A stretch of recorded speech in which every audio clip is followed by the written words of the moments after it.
नमस्कार. IPLचा रणसंग्राम 2022. मी निलेश आणि सोनिया तुमच्याकरता हा कार्यक्रम पुन्हा एकदा घेऊन येतोय. सुरुवात करूया जरा थोडं कालच्या मॅचपासनं. SRH KKR अप्रतिम मॅच, टेरिफिक मॅच. खूप सारे विक्रम देखील त्या मॅचमध्ये झालेत. सर्वात पहिलं म्हणजे SRH लागोपाठ 3 मॅचेस जिंकले आणि दुसरं म्हणजे गेल्या 3 वर्षात गेल्या 3 IPL मध्ये फर्स्ट टाइम SRHने KKRला हरवलंय. ही मोठी न्यूज आहे. त्यामुळे दिसतंय आपल्याला संघ बांधणी नवीन झालेली आहे आणि नवीन संघ काय करतो हे आपण बघितलं. खरं बघायला गेलं तर आपण म्हटल्याप्रमाणे ॲरन फिंचला देखील घेतलं गेलं होतं संघामध्ये. रहाणेला बेंचवरती बसवलेलं होतं पण तो काही विशेष करू शकला नव्हता. डावाची सुरुवात म्हणावी तशी काही झाली नव्हती KKRसाठी. तर 175 बोर्डावरती लावले होते त्यांनी जरूर. नितेश राणाचे रन्स बॅटमधनं आले होते. त्याच्यावर अँड्रे रसेलने थोडी त्याला मदत केली.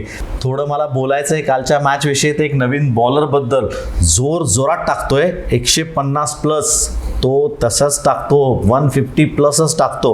त्यांनी जी विकेट महत्त्वाची घेतली होती कॅप्टनची, श्रेयस अय्यरची, त्याविषयी मला थोडंसं बोलायचं आहे. पहिल्यांदा खूप शॉर्ट बॉलिंग त्याला केली होती. श्रेयस तयार होता. त्याला वाटले की आता पुन्हा एकदा शॉर्ट बॉल येणार आहे पण त्यांनी फुल लेंथ टाकला इतका की बॉल अगदी स्टंपला जाऊन धडकला. आउटस्टँडिंग बॉलिंग त्यांनी केली होती आणि असं म्हटलं जातं की ही आयडिया होती एका ऑफ स्पिनरची, मुर्थया मुरलीधरनची. म्हणजे ऑफ स्पिनरनी हे सांगणं म्हणजे थोडंसं विचित्र आहे पण इनपुट्स देणं हे काम असतं कोचचं. पण इनपुट्स मिळाल्यानंतर ते सत्यात घडवणं हे काम असतं एका प्लेअरचं. ते इथे चांगलं करून दाखवतोय तो उमरान मलिक. सुंदर बॉलिंग केली त्यांनी. 175 होता चेस करायला पण केला. SRHनी जोर लावून केला. त्यांच्या डावाची सुरुवात सुद्धा काही विशेष झाली नाही. विल्यमसन आणि दोघंही लवकर आऊट झाले होते पण नंतर आला तो आमचा पुण्याचा राहुल त्रिपाठी. नुसता आलाच नाही, थांबला पण नाही. 30 बॉलमध्ये 71 करून गेला. अक्षरशः खरं सांगायचं तर 37 बॉलमध्ये 71 त्यांनी केला होता. त्यांनी पाहिलं आणि त्यांनी मॅच संपवून टाकली. माकरमनी पण त्याला तेवढीच चांगली साथ दिली होती. पण ऑल टुगेदर फार छान मॅच झाली. कशी बॅटिंग करू शकता याचं एक उत्तम उदाहरण पुण्याच्या वरनी करून दाखवलेलं होतं. फार छान मॅच झाली. तुला काय वाटतंय? मला असं वाटतं मगाशी तू उमरान मलिक बद्दल बोलला. त्याचं जे ऑफ स्पिनरचं तू म्हणालास तिथे दाखवलं गेलं की डेल स्टेन आणि मुरलीधरन या दोघांनी त्याची विकेट जास्ती सेलिब्रेट केली त्याच्यापेक्षा. अगदी खरं आहे. जे आपण सांगत असतो, जे हर्डल करतात ना त्यामधल्या ज्या गप्पा असतात, ज्या खरात उतरतात, खऱ्या होतात, त्यावेळेस तो येणारा तो आनंद असतो तो काही वेगळाच असतो. तो अनुभवलाय काल या 2 दिग्गजांनी, 2 कोचेसनी. तर अशीच जर SRHची प्रगती होत राहिली तर यू नेव्हर नो, कुठेतरी वेगळ्या ठिकाणी असतील ते. हे झालं कालच्या मॅचविषयी. तर आता येऊयात आजच्या मॅचकडे. आजच्या दिवसभरातली ही दुसरी मॅच आम्ही तुमच्याकरता घेऊन येतोय. ती मॅच आता संध्याकाळी 7:30 वाजता खेळवली जाणार आहे. ती आहे DC वर्सेस RCB. त्याच्या अगोदर थोडंसं येऊया आपल्या सेक्शनकडे, गेस द प्लेयर.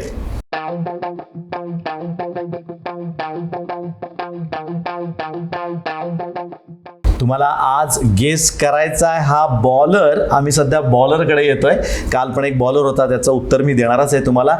आज देखील तुमच्याकडे एक वेगळा बॉलर घेऊन आलोय. तर बघूयात आजचा बॉलर कोण आहे तो.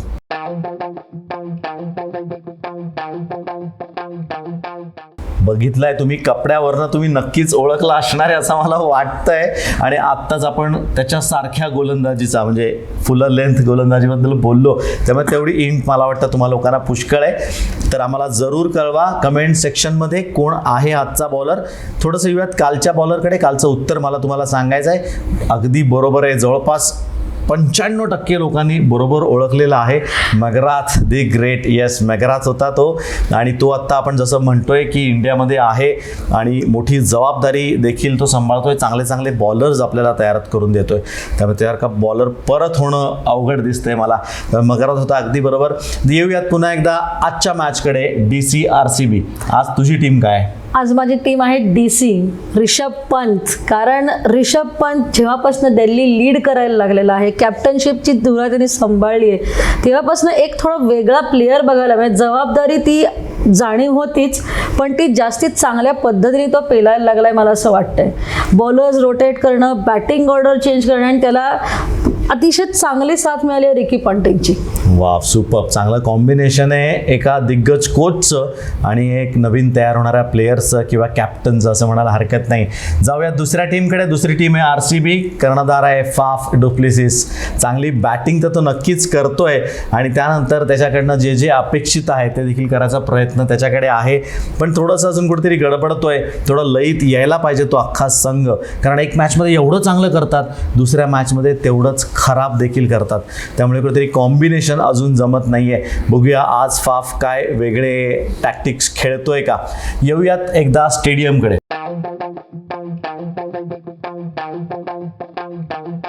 आता थोडं येऊयात आजच्या मैदानाकडे. ही मॅच खेळवली जाणार आहे ती वानखेडे विकेटवरती. काय सांगशील? मुंबईचं वानखेडे. संध्याकाळची मॅच आहे. ॲक्च्युली प्लेझंट वातावरण असेल. आपल्याला जेवढं वाटतं तेवढं संध्याकाळी मुंबईत उकडत नाही, त्यामुळे छान असेल वेदर आणि विकेट तर नक्कीच बॅटिंग विकेट आहे. यस, दुपारी आज जी मॅच बघितली त्याच्या कम्पॅरेटिव्हली जरा प्लेझंट असेल असं वाटतंय. तर आता येऊया टॉसकडे. टॉस जर जिंकतो कर्णधार तर काय करायचा सल्ला तू देशील? बॉलिंग नक्कीच, कारण पुन्हा एकदा मी म्हटलं तसं की ड्यू फॅक्टर आहे. प्लेझंट जरी वातावरण असलं तरी ड्यू फॅक्टर नक्कीच मध्ये येतो, त्याच्यामुळे बॉल फर्स्ट फॉर शुअर. वा, बॉलिंगच घ्यावी असं कर्णधाराला विनंती असेल.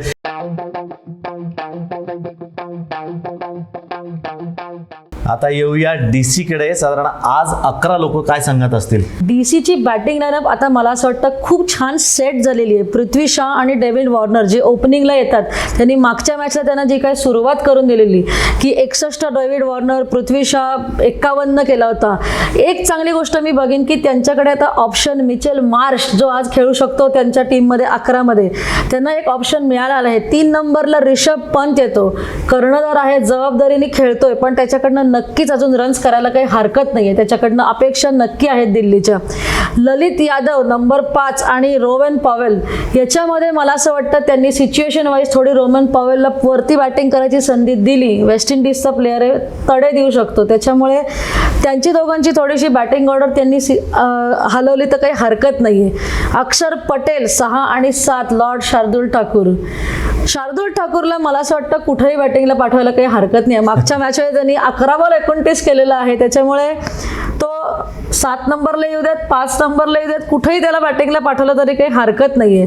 आपण बॉलिंगकडे बोलूयात थोडंसं. कुलदीप यादव, मुस्तफिजुर रहमान आणि खलील अहमद. मागच्या मॅचमध्ये आपण बघितलं खलील अहमदनी 3 विकेट इकॉनॉमिकली बॉलिंग टाकून विकेट सुद्धा घेतलेले आहेत. जोरजोरात टाकतो तो, लेफ्ट आर्म पेसर आहे.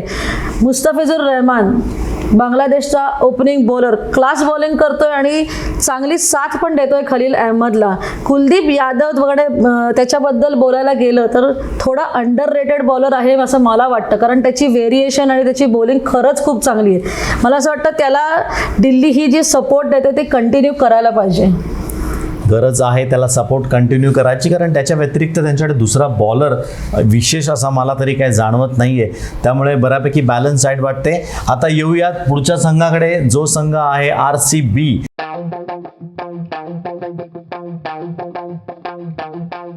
रॉयल चॅलेंजर्स बेंगलोर आज काय करतंय आपण बघूयात. सुरुवात करूया. डावाची करणार आहे तो फाफ डुप्लेसिस आणि अनुज रावत.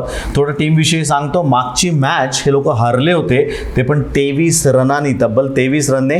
आणि हरवलं कोणी होतं? ज्यांनी आतापर्यंत सगळ्या मॅचेस हरले होते त्यांनी, म्हणजे CSKनी. त्यामुळे CSK कुठंतरी एकदम अचानक वरती आलं आणि चांगलं मार्जिन होतं. म्हणजे RCBची गडबड नक्कीच कुठेतरी झालेली आहे. तर फाफ त्यातनं काय शिकलाय हे बघणं खूप महत्त्वाचं असेल. तर आज पुन्हा दोघंही सुरुवात करतील, अनुज आणि तो स्वतः. दोघांची रन्स काही विशेष झालेले नव्हते. फाफनी 8 केला, अनुजनी 12 केला, त्यामुळे सुरुवात खराबच झाली होती. त्यानंतर 3 नंबरला विराट कोहली आला होता, पण त्याच्याकडनं पण रन्स काही झाले नव्हते. फक्त 1 केला होता आणि तंबूत परतला होता तो. त्याच्या चेहऱ्यावर दिसत होतं की अरे आज मला रन्स करणं गरजेचं होतं, पण होऊ शकले नव्हते. नंतर ग्लेन मॅक्सवेल आला, पण तोही प्रेशरमध्ये दिसला, कारण वरच्या जर विकेट एवढ्या पटपट गेल्या तर तो एकटा तरी किती करू शकणार आहे आणि किती वेळ थांबू शकणार आहे हाही महत्त्वाचा मुद्दा आहे. 26 बोर्डावरती त्याने लावल्या होत्या पण त्या कमीच होत्या.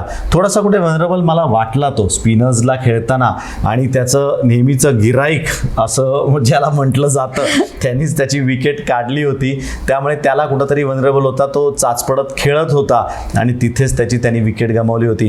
त्यानंतर आला होता शाहबाज अहमद. त्यांनी खरं थोडे रन्स केले होते, थोडं मेहनत करून 41 धावा त्यांनी बोर्डावरती लावल्या होत्या पण त्याही अपुऱ्याच पडल्या कारण मॅच ते लोक हरले होते. नंतर सुयश प्रभुदेसाई पण होता, हे पण एक नवीन नाव आहे. जबाबदारी घेतोय, बॅटिंग करतोय, अजून रन्सची अपेक्षा आहे. अशा टुर्नामेंटमध्ये किंवा अशा मॅचमध्ये ज्यावेळेस तुम्ही सेट होता, माणूस सेट कधी होतो, बॅट्समन सेट कधी होतो, ज्यावेळेस तुम्ही 12, 15, 20 रन करता, त्यानंतर तुम्ही 34, 35, 38 वरती आउट होणं अपेक्षित नसतं. 50 तरी तुम्ही लावले पाहिजेत किंवा मॅच शेवटपर्यंत घेऊन तरी तुम्ही जायला पाहिजे. ते कुठंतरी ह्या दोघांना, नवीन लोकांना, अजून सुयशला आणि शाहबाजला शिकायचं आहे. हाच एक्सपिरियन्स असतो जो की महत्त्वाचा असतो. तुम्हाला त्याचा कामी येतो अशा प्रकारे एक्सपिरियन्स. त्यानंतर दिनेश कार्तिक आहे. फुलस्टॉप आपण नेहमी म्हणतो की लावतो पण तिथेही गडबड झाली बिचाराची. हीच पहिली मॅच तो IPL मध्ये आऊट झाला. त्याच्या अगोदर 4 मॅचेस तो नॉट आऊट होता आणि मॅचेस पण हे लोक जिंकत होते. ज्यावेळेस दिनेश कार्तिक आऊट होतो त्यावेळेस ही टुर्नामेंटमधनं टीम पण आऊट होते का काय असं वाटू शकतं. त्यामुळे किती महत्त्वाचा प्लेअर आहे दिनेश कार्तिक हे आपल्या लक्षात येईल. त्यानंतर हसरंगा, बनिंदू हसरंगाबद्दल मी सांगेन की एकदम फाईन डे IPLचा या वर्षीचा. सुंदर बॉलिंग करतोय, त्याला कोणी थांबवू शकत नाही आत्ता तरी. हवं ते टाकतोय, व्हेरिएशन्स खूप चांगले आहेत त्याच्याकडे आहेत आणि विचारपूर्वक गोलंदाजी करतोय. त्याला साथ देतोय तर मोहम्मद सिराज, जॉश हेझलवूड आणि आकाशदीप. तिघही पेस बॉलिंगसाठी आहेत. ऑब्व्हियसली तिथे हेझलवूडकडनं थोडीशी अजून अपेक्षा आहे. जॉशनी काहीतरी करावं असं नक्कीच फाफला वाटेल, त्याकरताच तो आज परत संघात असेल असं मला वाटतंय. तर साधारण असा एक बॅलन्स संघ आज असण्याची शक्यता आहे. विराटकडनं अपेक्षा मला आज जास्त आहे. बघूयात तो काय करतोय. थोडं येऊयात ते टॉप परफॉर्मर्सकडे. सुरू करूया DC पासनं. बॅटर तुझा आज कोण असेल? DC साठी बॅटर माझा आज डेव्हिड वॉर्नर आहे, कारण एकमेव आहे की एक तर तो फॉर्ममध्ये आहे आणि RCB विरुद्ध त्याचा रेकॉर्ड असा आहे की 850 आणि 1 सेंचुरी आहे त्याच्या नावाने. त्यामुळे DC साठी डेव्हिड वॉर्नर हा टॉप बॅटर आहे. बॉलरकडे गेलं बघायला तर खलील अहमद इकॉनॉमिकली टाकतोय, विकेट्स घेतोय, सो नक्कीच तो चांगला बॉलर आहे त्यांच्यासाठी. ऑलराऊंडर तर नाव नाही दुसरं, लॉर्ड शार्दुल ठाकूर. सुंदर अशी बॉलिंग व्हेरिएशन करतो, बॅटिंग आले की तड्या देतो, लांब लांब छकड्या मारतो तो. त्याच्यामुळे माझ्यासाठी शार्दुल ठाकूर, मी मगाशी म्हणलं, कुठेही बॅटिंग करू शकतो, कुठेही बॉलिंग करू शकतो. So allrounder Shardul Thakur. हे 3 झाले DCचे. येऊयात आता RCBकडे. टॉप बॅटर म्हणाल तर माझ्याकडे एक नाव आहे, ते फाफ डु प्लेसिस. आज कर्णधार काहीतरी करेल असं मला वाटतं आणि त्याला करायला हवं आहे. जर त्याला पॉईंट टेबलमध्ये अजून वरती यायचं आहे, टीमला वरती न्यायचं आहे, तर त्याचे रन्स होणे गरजेचे आहे. बॉलिंगमध्ये म्हणाल तर हसरंगाचं नाव पुन्हा एकदा मी घेणार आहे, कारण सुंदर लयित आहे, चांगली बॉलिंग करतोय तो संघासाठी. ऑलराऊंडरमध्ये एकच नाव या संघामध्ये आहे, ते ग्लेन मॅक्सवेल.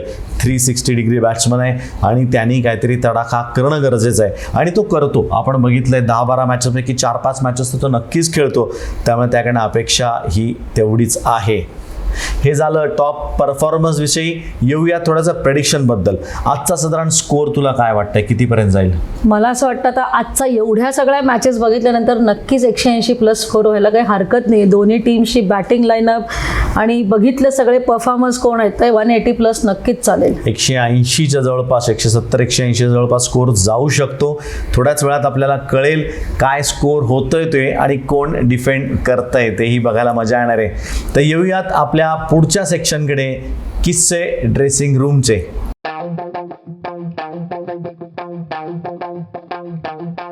आज आमच्यासाठी कोणता तू नवीन किस्सा घेऊन आलीस? आज किस्सा असा आहे, म्हणजे थोडासा माझ्या आठवणीत वाईट असा आहे, पण तो एक क्रिकेटरच्या किंवा एखाद्या प्लेअरच्या part and parcel of the game आपण म्हणतो तसं आहे. आम्ही एक मॅच खेळत होतो, वेस्ट इंडिज सिरीज झाली होती आणि आम्ही एक दुसरी मॅच खेळायला आलेलो. झुलनच्या अगेन्स्ट मॅच होती आणि नेक्स्ट ही सिरीज झाल्यानंतर आमची इंग्लंडला सिरीज होती. म्हणजे झुलनला थँकफुली माझ्यावर एवढा कॉन्फिडन्स होता की कशी बॉलिंग टाकायची. मॅच सुरू व्हायच्या आधी तिने मला सांगितलेलं की विचार करून ठेव इंग्लंडला गेल्यानंतर कशी बॉलिंग करायची. आणि नेमका त्या मॅचमध्ये कवर्समध्ये फिल्डिंग करताना माझा स्पाईक अडकला आणि माझा गुडघा सरकलेला आणि तो मी स्वतःच परत आणला जागेवर. त्याच्यानंतर MRI झालं, सगळं स्कॅन झालं, मग कळलं की लिगामेंट इंजुरी आणि डायरेक्ट 9 months बाहेर. अरे बाप. सो हे खूप म्हणजे प्रत्येकाच्या आयुष्यात हे होत असतं, पण तो खूप चुकीच्या वेळेस झालेली माझ्यासाठी ती इंजुरी होती. कारण एवढा कॉन्फिडन्स जेव्हा जुलननी माझ्यासाठी दाखवलेला, म्हणजे मला खरंच खूप छान वाटलेलं की कॅप्टनचा तेव्हा जुलन लीड करत होती. सो तिचा माझ्यावर एवढा विश्वास आहे आणि आपल्याला कोणीतरी इतकी एनकरेजमेंट आणि सपोर्ट एखाद्या पुढच्या येणाऱ्या सिरीजच्या आधी मिळते, तर खरंच आपलं मॉरल खूप छान बूस्ट झालेलं असतं. अगदी खरं आहे. मॉरल ज्यावेळेस तुमचं हाय असतं त्यावेळेस तुमचा परफॉर्मन्सही तेवढाच हाय जातो. त्याच उंचीवरती तुम्ही राहता आणि ती उंची गाठायचा प्रयत्न करता. फार छान. पण इंज्युअर झालीस तू, त्यामुळे तुझी एक सिरीज ती गेली इंग्लंडच्या अगेन्स्ट होती, बरोबर? England series. एक सो सॉरी अबाउट दॅट. पण असेच भरपूर सारे किस्से आम्ही तुमच्याकडनं घेऊन येणार आहोत. आम्हाला जरूर कळवा कसे वाटतायत तुम्हाला हे सारे किस्से. आम्हाला कमेंट्समध्ये जरूर कळवा. पुन्हा येऊयात आजच्या मॅचकडे. तर आजची मॅच बघूया कोण कोण दिग्गजांमध्ये आहे. आजची मॅच आहे ते विराट कोहली वर्सेस मुस्तफिजुर रहमान. उलटं पालटं टाकणार आहे तो, विराटला त्रास देतोय का बघायला मजा येणार आहे. आजची मॅच असणार ते दिनेश कार्तिक वर्सेस लॉर्ड शार्दुल ठाकूर. एकत्र खूप वेळा खेळलेत, एका संघात पण इतके दिवस होते, एकत्र प्रवासही भरपूर झाला आहे, त्यावेळेस बघायला त्यांची पण बॅटिंग आणि बॉलिंग मजा येणार आहे.